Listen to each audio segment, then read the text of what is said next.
Welcome to Scoop and Scale, where we dish up the science and weigh facts about mostly equine nutrition. I'm Michelle Anderson. I spent 2 decades working in equine media, and I currently create content and help veterinarians and businesses connect with horse owners through my consulting business, Cadence Marketing and Media. I'm a trail rider, dressage rider, and an at-home horse keeper. And I'm equine nutrition consultant, Dr. Clair of Clarity Equine Nutrition. I develop diet plans for horses ranging from metabolic seniors to Olympic athletes. I also consult for equine nutrition companies. I'm a scientist, dressage rider, and a pony club mom.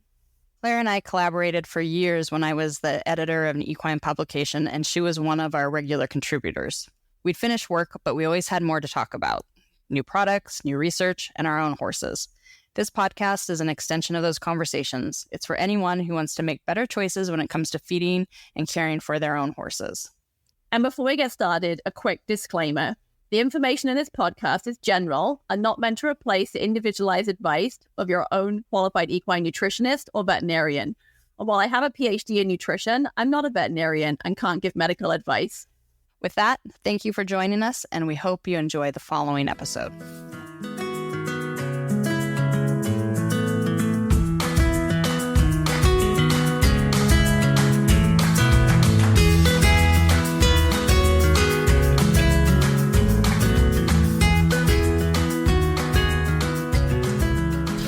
In this episode, we're talking about supplements. When it comes to horses, there seems to be a supplement for everything. And once you head down the supplement rabbit hole, the daily costs can add up quickly. I know because I've been there. So we should definitely discuss supplements as a part of our Equine Nutrition Basics series. I would agree. I see lots of people feeding supplements. I have lists of supplements. It's always quite amazing. And I'm always asking clients, so what was your motivation for feeding that supplement? And there's often sort of a pause and I don't know. I started it like 2 years ago. I always want to try and understand why people are feeding them, Yeah. And I think that once you start one, if things are going well, there's always that fear that if you stop, that is the magic ingredient that's making everything work. Yes. Yeah. And here's my first tidbit. If you do add supplements, add them one at a time so that if it does work, you know which one it was that worked. Yeah. Right? Yeah. So, yeah. Yeah, for sure. For sure. Yeah. But what is a supplement, and why might horses need one, or maybe they need more, or maybe they need 10? Maybe they don't need any. Oh, okay. So what are they? So when I think about supplements, I think we're all familiar with the USDA food pyramid. So if you think about the food pyramid for your horse, right, the bottom of your food pyramid is forage. That's the biggest chunk of that pyramid. The next level up might be a performance feed or a senior feed, or if you're an easy keeper, just a ration balancer. And then supplements are that little tiny triangle on the top. So they really are just sort of the little pieces on the top, and they are meant to just, as the word suggests, right, supplement things. It's supposed to be sort of an addition, not the sort of foundation of your horse's diet. So most times people are giving supplements because they have some kind of issue that they feel their supplement might help fix, right? So what are the most popular types of supplements that horse owners give their horses? So I would say most of the time they're giving supplements that are what we would call health supplements, but there are also feed supplements. And that's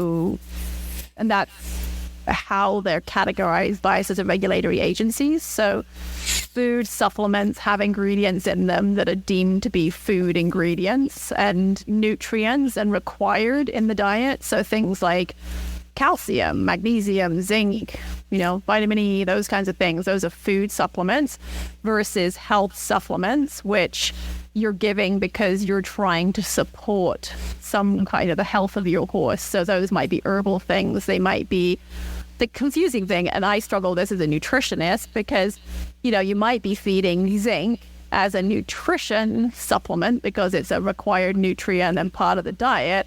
But you also might be feeding zinc as a health supplement to help support immune function. So some things do double duty, but supplement manufacturers should have a very clear understanding of whether their product is actually a food supplement or a health supplement, because that actually changes how they get labeled. And so it's important for consumers to actually understand that and to understand the differences in labeling. So when you're looking at the supplements, then you're saying there's health and nutrition supplements, but what kind of categories do they fall into as far as what they're supposed to do for the horse? Like, I know it seems like joint supplements are a big one. What are some others? Yeah, I feel like joint's a big one. Like gut health, right? So you got all these pro, postbiotic type products. That's a big one. Calming is a big one. Behavioral supplements. Electrolytes, that would be a food supplement because most of the things that are going into an electrolyte are actually nutrients, right? Sodium, chloride, potassium, those kinds of things. So that's a good example of a food supplement. You might have an omega fatty acid supplement. Again, that might be a food supplement because those omega fatty acids are actually nutrients and known to have nutrient requirements. So that would be a food supplement.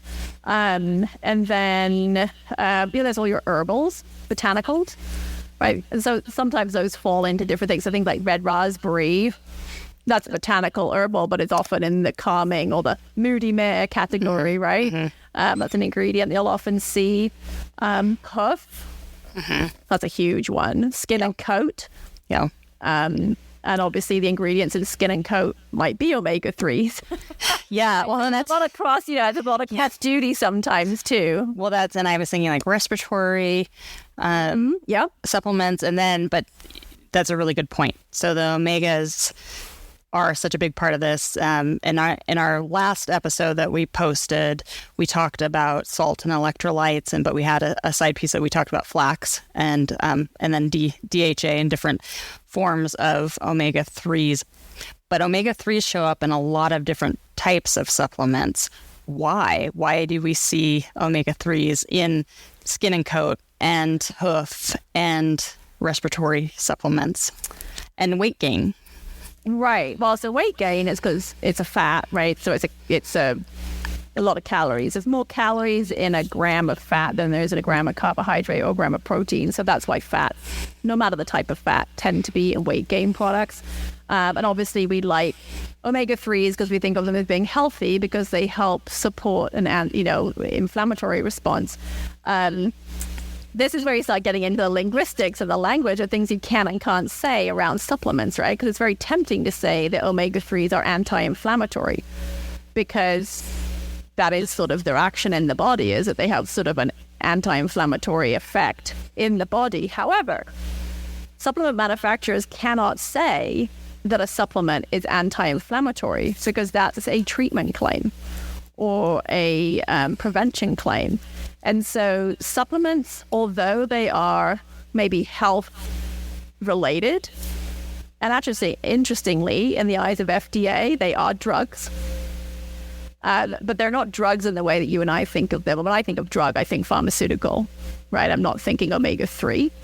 But in the eyes of the FDA, there are different categories of drugs. And so pharmaceutical drugs are allowed to make cure, treat, prevent, mitigate claims because they've been through rigorous FDA trials where they've proven that they actually do treat something or they do prevent something, whereas supplements haven't. And so supplements are only allowed to make what are called structure function claims, which is a different category of drugs. So they're allowed to make language like, supports a healthy inflammatory response. They're not allowed to say that it's anti-inflammatory. So, and is that strongly enforced? Like, is that really clear for the consumer? I don't know that it's really clear for the consumer. I don't know that the average consumer knows that they're technically not allowed to say those things. And, perhaps enforcement isn't as strong as it should be. But certainly, when I'm looking at supplements, it's a huge red flag to me. If I come across supplements that are just making, reduces incidences of EIPH, right, which is bleeding into the lungs. That's a flat out drug claim. You cannot say that. So those companies that are making those kinds of claims, to me, are showing that they haven't done their due diligence in learning how they're allowed to play in the space within the regulations. And so then that starts to make me wonder, well, what else are they not really educating themselves about, or what else do they not know? And I generally don't recommend products that are making those kinds of statements or that are not following label requirements, because it just, I'd rather support the companies that are doing it right and being transparent with the customer and that kind of a thing. And so food in supplements, they have to label themselves like feeds. So they're governed by AAFCO, which is the American Association of Feed Control Officials. And so they are required to have a guaranteed analysis like you would have on a feed. They're required to have an ingredient list that lists all of the ingredients in the product, and they can have feeding directions. However, health supplements may not make any reference to feeding directions or, top dress on food. They have to make dosage-based instructions. So they might say, administer 50 grams per day, right? That is a dosage instruction. It's not a feeding instruction. They don't have a guaranteed analysis. Instead, they have active and inactive ingredient lists. So you'll see your active ingredients, the things in the supplement that are supposedly the things that are doing something. And then you'll have your inactive ingredients. So going back to your omega-3 example, you might have an active ingredient where it says this product contains 10 grams of omega-3. That's the active ingredient. And then in the inactive ingredient, your inactive ingredient would be flax, which is where that omega-3 is coming from, right? You might have an inactive ingredient of zinc, and that might be all it says. It may not say where that zinc is coming from. It may not say if it's zinc sulfate, zinc proteinate, zinc methionine. It doesn't have to. The active ingredient is zinc. They don't have to say where it's coming from. So that's a big difference between the two labeling, things back and forth. So that's why you might see differences. So how do you know if a supplement has enough of an ingredient to be effective? That's a really tricky one, right? I mean, the consumers really have to educate themselves on knowing, what the research says for various ingredients, and going to the research and the literature and trying to find research studies on various ingredients to see, what does the literature say? Yeah. Needs to be in there, because there is a lot of supplements out there. Omega-3 is a great case in point.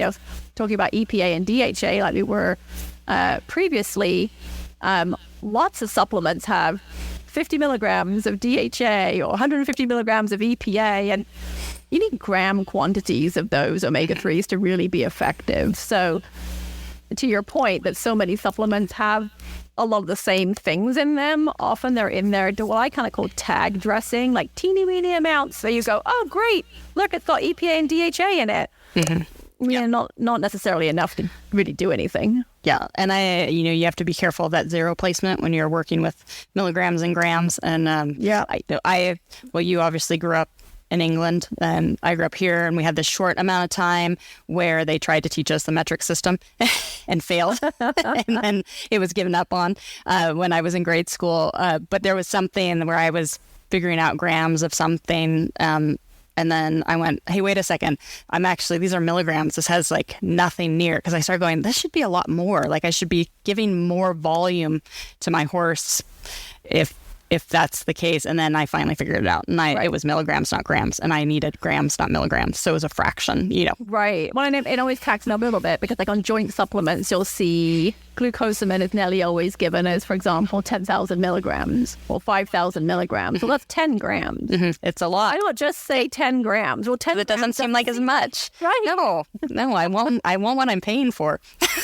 Right. And so, when you've got a big thing, it looks really impressive. It doesn't always look so impressive if it was, a tiny thing, even in milligrams. But again, 150 milligrams looks better than 0.15, grams. Yeah. Yeah.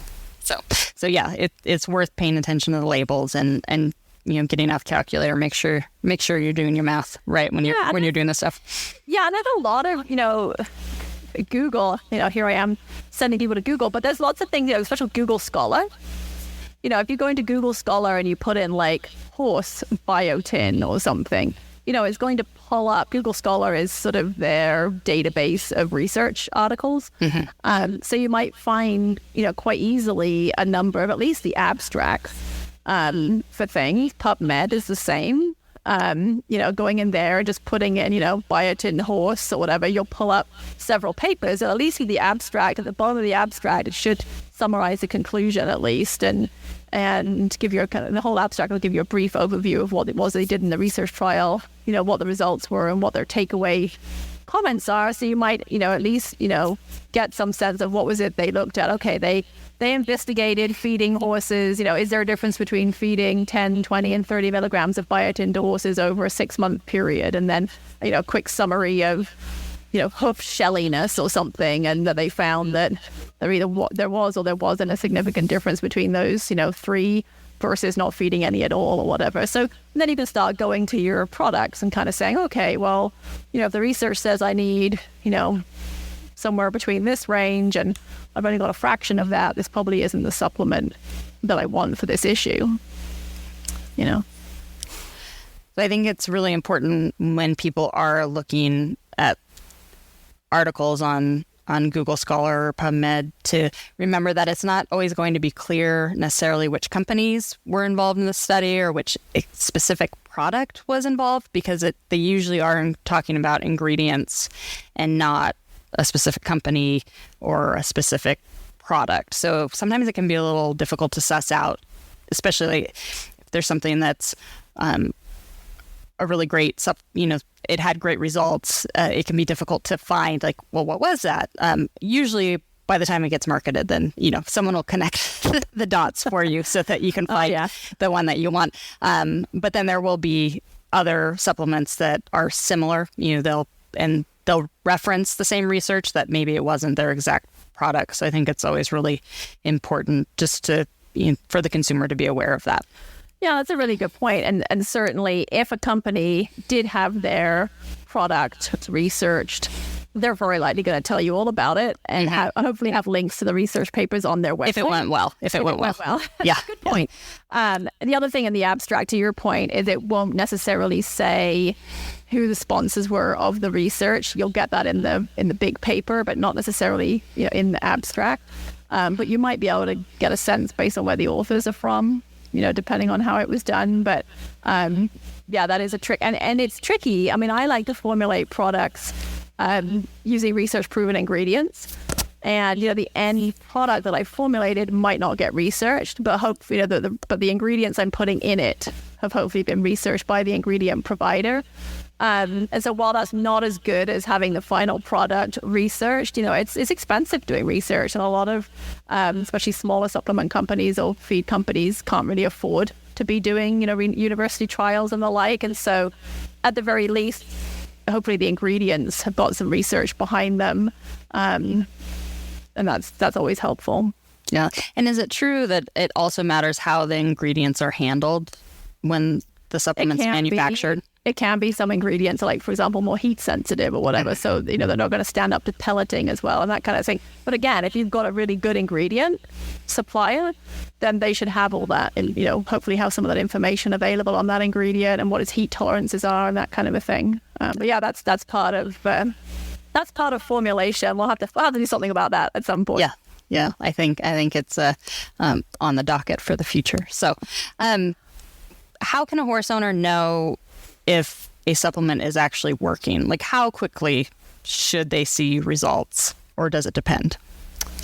It depends. Right? It depends, what your reason for giving it was and what the issue is that you're hoping to see an improvement in, right? Like, if I'm giving biotin for feet, right, the research shows that, yes, 15, 20 milligrams per day at a minimum of biotin can help with hoof hardness and prevention of, shelly feet. However, those research studies were like 9 or 10 months long. So think about how long it takes for a hoof to grow down. You're not going to see 9 to 10 months. Right, exactly. Yeah. So, by the time you see the chipping at the toe where it interacts with the ground, it's going to take a long time for that hoof that you just influenced to get there. So, whereas digestive tract products, I would hope to see an effect in, when I do some hindgut support type products, I'm hoping that someone will see an effect in, maybe a week, 10 days. I think joint supplements kind of similar. If you're not seeing an improvement in a couple of weeks on the issue that motivated you to reach out and find one in the first place, then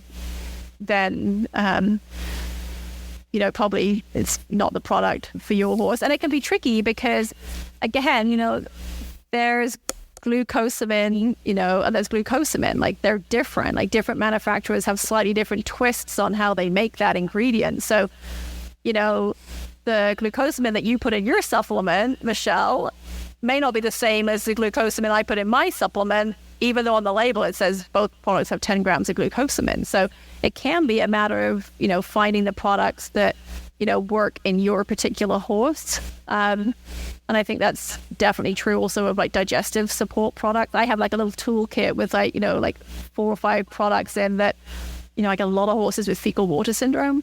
And so I'll have support products that I'll try, and I sort of have this, start with this one, and if this one doesn't work, then we'll go to this one, which is a similar kind of product, but a slightly different kind of yeast, for example. And it can just be, if you don't know exactly what the cause of the issue was, trying to find the solution can take a bit of trial and error. Yeah. So you mentioned fecal water syndrome. Yeah. So now you have to explain what that is. So fecal water syndrome, I think of as being, normally horses with fecal water syndrome have normal manure, but they're passing water after their manure. It's not diarrhea, although I think some people say that horses have fecal water syndrome and they actually have loose manure verging on diarrhea.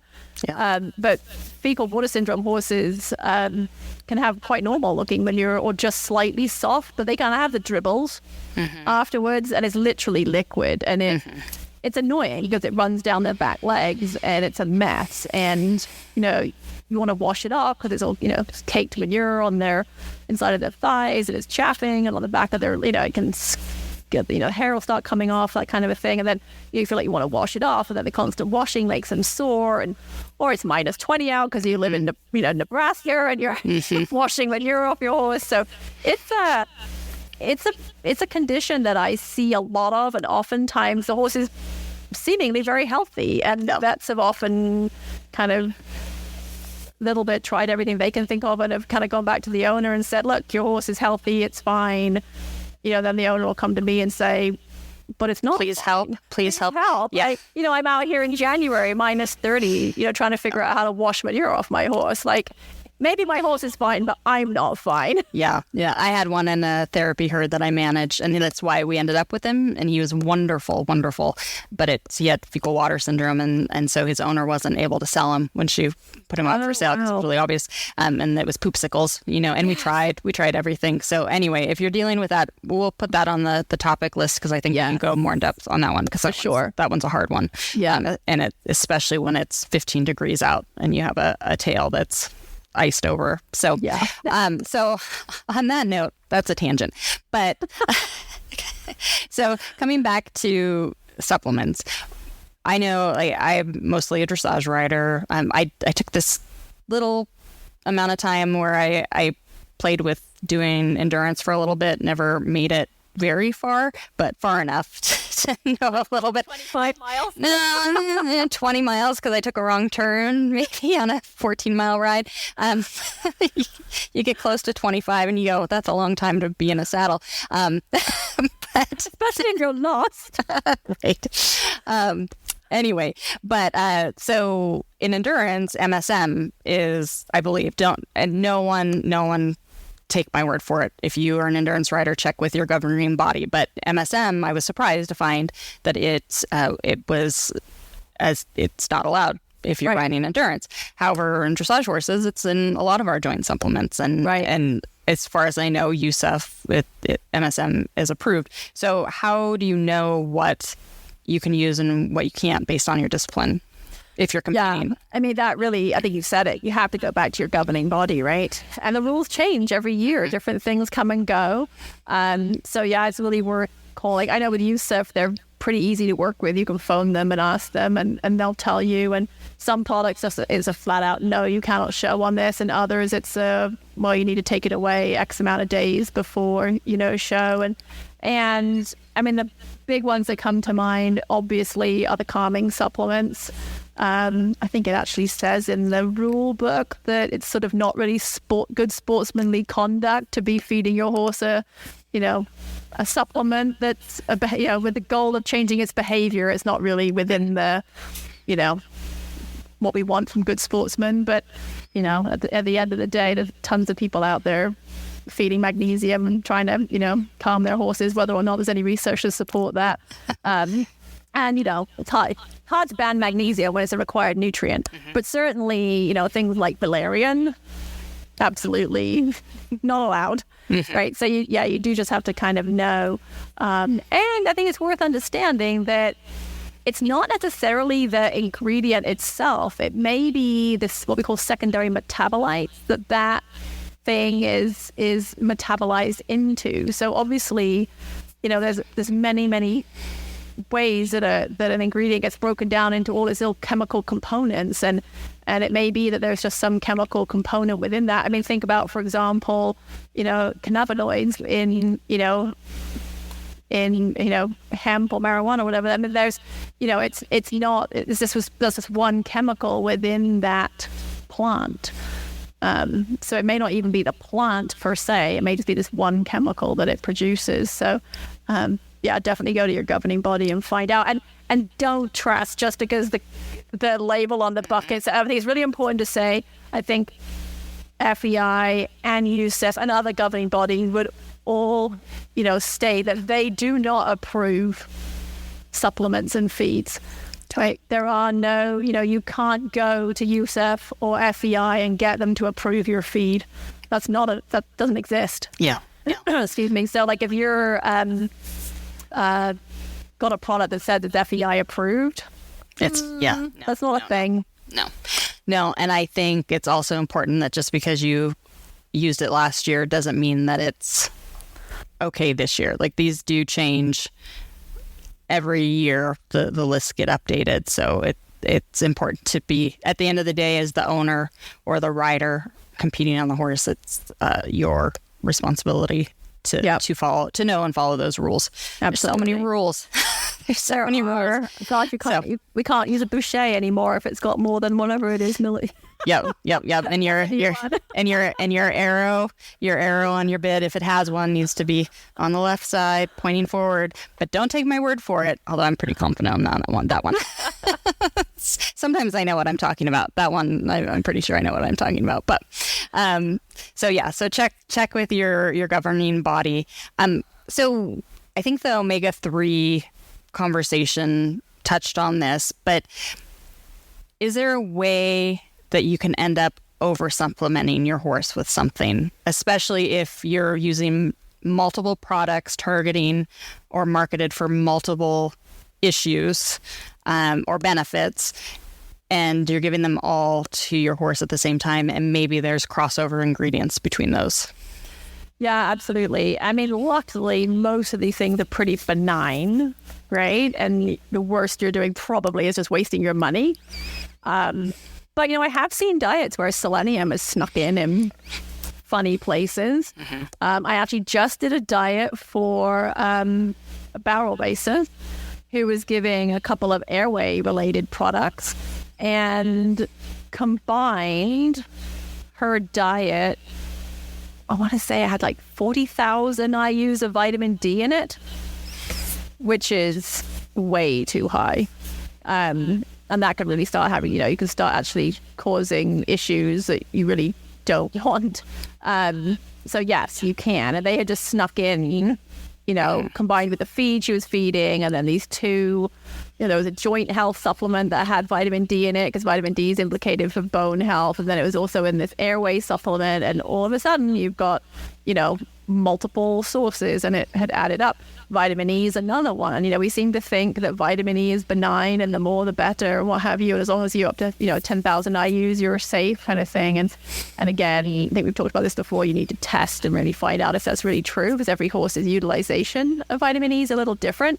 But excess vitamin E, it changes it gets incorporated into cell membranes. And so it can cause thinning of cell membranes. It could increase your risk of bleeding into the lungs for horses that are in intense work. It also has an effect on bone mineralization. So again, it's not benign. So yeah, some of these things you have to be a little bit careful about. Yeah, and you mentioned selenium, and it comes up a lot, but I think it's always worth bringing it up, especially if someone hasn't listened to other episodes. But what is the risk with having too much selenium? Like, it's actually toxic. So you'll start seeing them, they'll start losing manes and tails falling out. They'll get horizontal cracks on their feet. In really severe cases, they'll actually slough their hoof capsule off. And I think those of us that have been in horses for a while, do you remember those polo ponies? Oh, yeah. Yeah. In Florida, I think it was in Florida, right? Yeah, it was compounded they product. compounded selenium and injected it. And they literally gave it in their home yard and then trailered to the polo fields. And they got off the trailer and they were like dropping dead. I mean, it was, I want to say, more than 10 horses. I mean, it was shocking. Yeah. And that was a miscalculation in those darn gram milligrams. Right. The math matters. The math matters. It does. And very sadly killed them. So, yeah.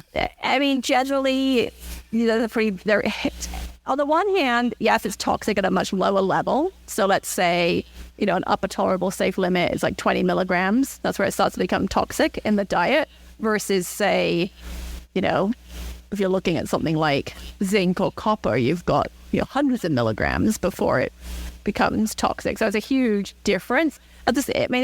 You have to work pretty hard to get to 20 milligrams of selenium in your diet, but it can be done because a lot of times people don't know what's in their forage.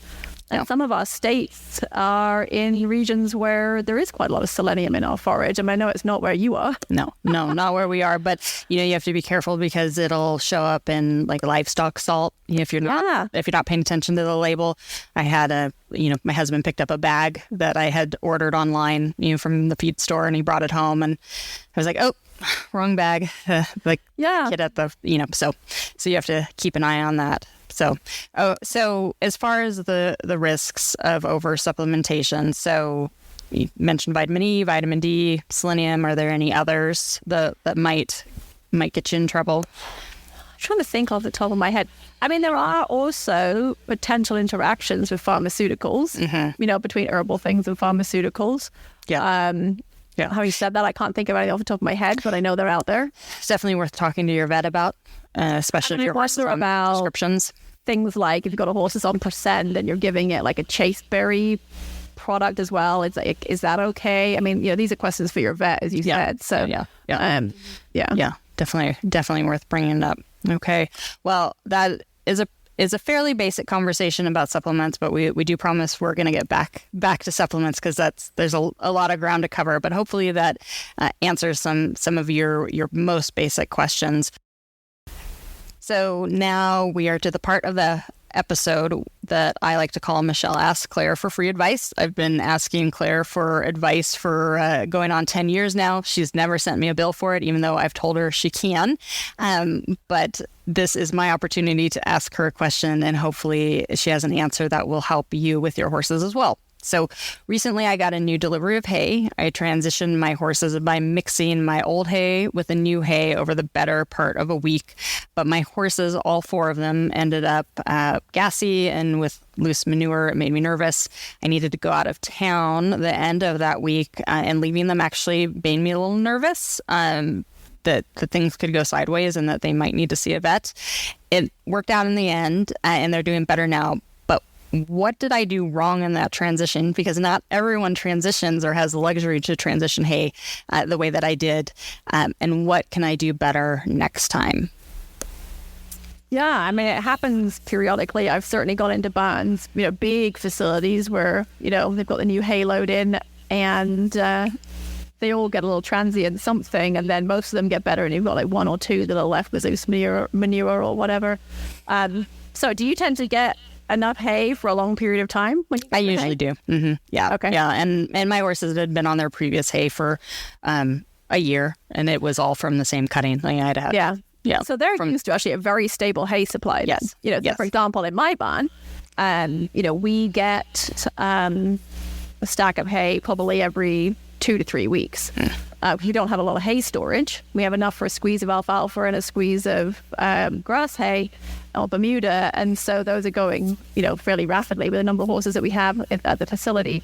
And so we're kind of constantly turning over, whereas your guys had probably become very static and very stable in their hindgut. environment. So certainly you did the right thing by transitioning slowly over multiple days. And as you alluded to, many people don't have that opportunity. A lot of boarding facilities is literally the bay empties and the next lot comes in, and there's just not the storage space or the manpower to really facilitate a gradual change. But that is ideal if you can. Something you could have done perhaps, there are something like the Saccharomyces cerevisiae yeast has been shown to help stabilize the hindgut environment. So that's something that, you could, going back to our supplements conversation, this would be a great time to say, okay, we're going to have a pretty massive change in diet. What can I do to support them? And so that might be something that I'm going to give them some Saccharomyces cerevisiae yeast for a couple of weeks before that we do the hay transition, and then for the months afterwards, because we do know that horses have an increased risk of colic for like the 3 weeks after you've changed their hay.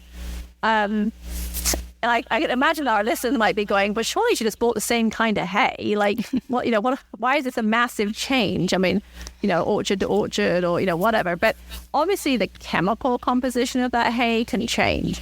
So it sounds like potentially that the hay you have now is potentially a little more rich than the hay you had before.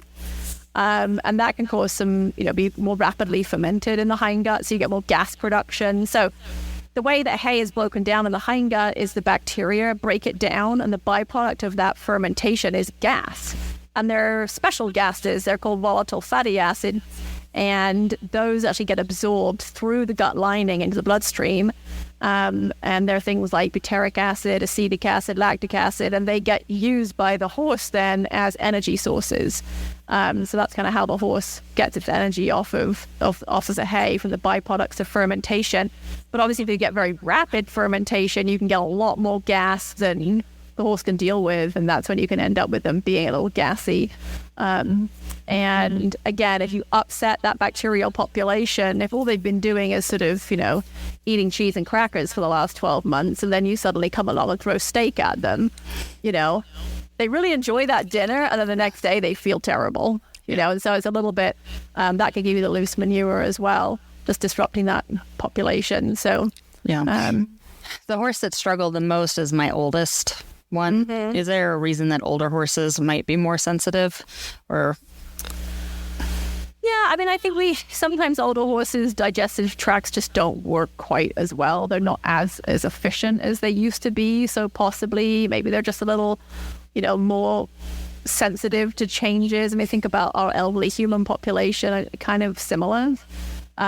So possibly, who knows though, really, maybe he just has some different metabolic stuff going on that makes him a little, when his system gets swung out of kilter, it throws him for a bit more of a loop than the younger horses who have a more healthy metabolic system as well. Yeah. Well, he's a sensitive guy. Yeah, and some of them are, right? Some of them just always have been, always are, always will be. And that is, and so maybe he's, just the one that gets the support. There are some hindgut buffer products on the market, because part of what happens is when you do get rapid fermentation in the hindgut, you get more lactic acid produced, and lactic acid is more acidic than, say, acetic acid or propionic or butyric acid. So you can make the hindgut go more acidic, and that can kind of kill off the neutral pH loving bacteria, which can lead to loose manure. So there is a hindgut buffer on the market that helps stabilize that hindgut environment and, prevents that lactic acid from making the hindgut too acidic. So that's another, I use that sometimes in horses when they get turned out on new grass in the spring or in the fall. And for somebody like you that has, an infrequent hay change, would be a good insurance policy in that situation as well. So that buffer then helps make the gut more basic, is that? Yes, exactly. So what happens is you get a lot of lactic acid produced from, if you have readily fermentable carbohydrate in the hindgut. So let's say your hay was more easily fermentable than your last one. you're going to get a lot more gas production, and the more simple carbohydrates get fermented more readily to lactic acid. And there are lactobacillus bacteria in the hindgut whose job it is to mop up that lactic acid. But if your lactic acid production is greater than their ability to sponge and mop up and soak up that lactic acid, you'll start to get this out of balance situation. So that hindgut buffer neutralizes that lactic acid and stops it from swinging the gut to becoming too acidic, and it keeps it more neutral. And I think people are pretty familiar with that concept of buffers when we talk about stomach health. And using stomach buffers. We don't think about it so much with the hindgut, but it's the same concept. It's just in a different part of the digestive tract. Okay. Well, thank you. It'll be another year before we do this again. So forget. I know. To put it on my calendar, make a reminder. But thank you. So, well, that's all the time we have for today. We hope that those listening have a better understanding about supplements and what your horse might or might not need. If you're looking for more info about supplements, like I mentioned, we do have plans to go more in depth in the future. We also have a special guest related to supplements that we're excited about having. So we look forward to introducing her to you. Yeah, it's going to be fun. And as you said, there's so much more to talk about. And I think it's really interesting. I don't know that people have a really clear understanding about how supplements come to market. So I think that'll be a really interesting conversation, along with getting a little bit more into the regulatory, like what can these companies say and what can't they say, so that you can be a more informed consumer. You really might be surprised what goes on out there. Yeah. So for our listeners, if you'd like to be part of our conversations, please send your suggestions for future topics and your equine nutrition questions to info@scoopandscale.com. You can also find Claire at clarityequine.com.